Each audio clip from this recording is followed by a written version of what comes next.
ମୁଁ ସ୍ୱାଗତ କରିଛି ଆଜିର ରାଶିଫଳ ଓଡ଼ିଶା ୟୁଟ୍ୟୁବ ଚ୍ୟାନେଲକୁ। ତ ବର୍ତ୍ତମାନ ଯାହା ସୂଚନା ମିଳୁଛି, କାର୍ତ୍ତିକ ପୂର୍ଣ୍ଣିମାରେ ସୃଷ୍ଟି ହେଉଛି ନୂଆ ଯୋଗ, ଯାହାର ପ୍ରଭାବରେ କିଛି ରାଶିଙ୍କ ବଦଳିବ ଭାଗ୍ୟ।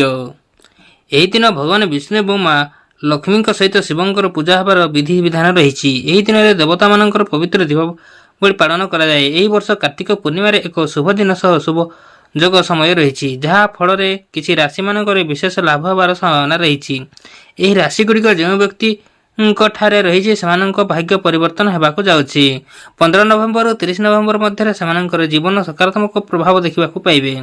ତେବେ ଆସନ୍ତୁ ଜାଣିନେବା କାର୍ତ୍ତିକ ପୂର୍ଣ୍ଣିମା ଦିନ କେଉଁ କେଉଁ ଶୁଭ ଯୋଗ ସୃଷ୍ଟି ହେବାକୁ ଯାଉଛି ଓ ଏହି ଯୋଗରେ ହେବାକୁ ଥିବା ପ୍ରଭାବ ପଡ଼ିବା ଦ୍ୱାରା କେଉଁ କେଉଁ ରାଶି ଉପରେ ଲାଭଦାୟକ ହେବ।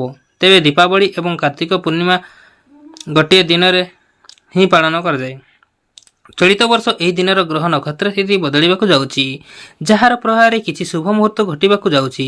ଏହି ଦିନ ଶନି ଗ୍ରହ ନିଜ ତ୍ରିକୋଣ ରାଶି କୁମ୍ଭରେ ବିରାଜମାନ କରିବେ, ଯାହାଦ୍ୱାରା ଶଶ ଯୋଗ ଏହି ଦିନରେ ସୃଷ୍ଟି ହେବ। ଏହା ସହିତ ଚନ୍ଦ୍ରମା ଏବଂ ମଙ୍ଗଳର ମଧ୍ୟମରେ ଥିବା ରାଶି ପରିବର୍ତ୍ତନ ଯୋଗ ନିର୍ମାଣ ମଧ୍ୟ ଏହି ଦିନରେ ହୋଇଥାଏ। ଚନ୍ଦ୍ରମା ଓ ଗୁରୁଙ୍କ ସ୍ଥିତି ଦ୍ୱାରା ଏହି ଦିନ ସନାପା ଯୋଗ ତିଆରି ହେବ। କାର୍ତ୍ତିକ ପୂର୍ଣ୍ଣିମା ଦିନ ଏହିସବୁ ଯୋଗ ସୃଷ୍ଟି ହେବା ଫଳରେ କେଉଁ କେଉଁ ରାଶି ମଙ୍ଗଳ ହେବ ଜାଣନ୍ତୁ।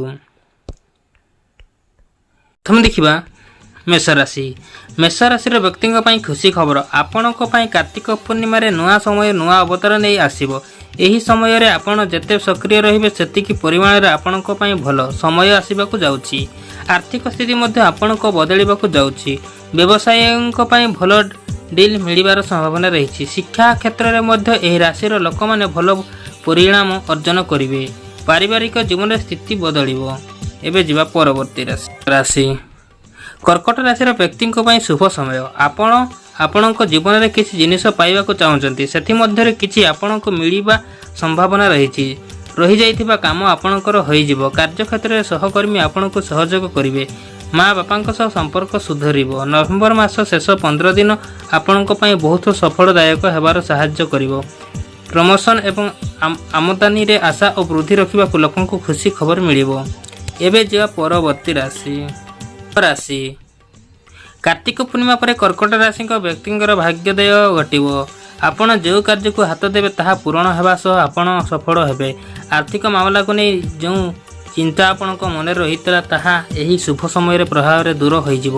ଯଦି ଆପଣଙ୍କ ଚାକିରି ପରିବର୍ତ୍ତନ କରିବା ପାଇଁ ଚିନ୍ତା କରୁଛନ୍ତି, ତାହେଲେ କୌଣସି ଭଲ ସ୍ଥାନକୁ ଆପଣଙ୍କୁ ଅଫର ମିଳିପାରେ। ସ୍ୱାସ୍ଥ୍ୟରେ ମଧ୍ୟ କିଛି ପରିବର୍ତ୍ତନ ଦେଖିବାକୁ ମିଳିବ। ଏହା ଥିଲା ଆଜିର ରାଶିଫଳର କଥା।